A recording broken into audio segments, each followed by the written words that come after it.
రేపటి నుంచి మకర సంక్రమణం ఒకటి. ఏమిటి మకర రాశిలో సూర్యుడు సూర్యుడు ఎక్కడికి ప్రవేశించరు, సూర్యుడు ఒక చోట ఉంటాడు, చంద్రుడే కదులుతూ ఉంటాడు. మనం చంద్రమానం ప్రకారం జరుపుకుంటాం కాబట్టి ఈ పండుగలన్నీ జరుపుకుంటాం.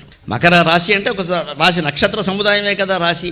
ఆ నక్షత్ర సముదాయం అంతా సూర్య సమీపానికి చేరుతుంది, అదే మకర రాశి. దీన్ని ప్రత్యేకించి సంక్రమణంగా ఎందుకు జరుపుకుంటారు? నిజానికి ప్రతి నెలలో ఓ సంక్రమణం ఉంది, 12 రాశులకి 12 సంక్రమణాలు ఉంటాయి. దీన్ని ఎందుకు జరుపుతామంటే రేపటి నుంచి ఉత్తరాయణ పుణ్యకాలం, దక్షిణాయనం వెళ్ళిపోయింది, ఉత్తరాయణం వచ్చింది.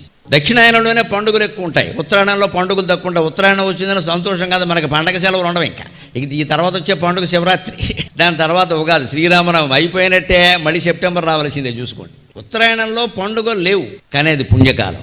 దక్షిణాయనంలో పండుగలు ఉన్నాయి, అది అంత పుణ్యకాలం కాదని. అంటే భారతీయ సంస్కృతికి ఒక వ్యవస్థ కల్పించిన ఋషులు ఆలోచించిన విధానం ఏమిటంటే, పుణ్యకాలం అయినప్పుడు ఎలాగూ పుణ్యాలు చేస్తారు, వేరే కాలంలో కూడా వీళ్ళు పుణ్యాలు చేయాలి అంటే పండగలో పబ్బాలో ఉండాలి కదా.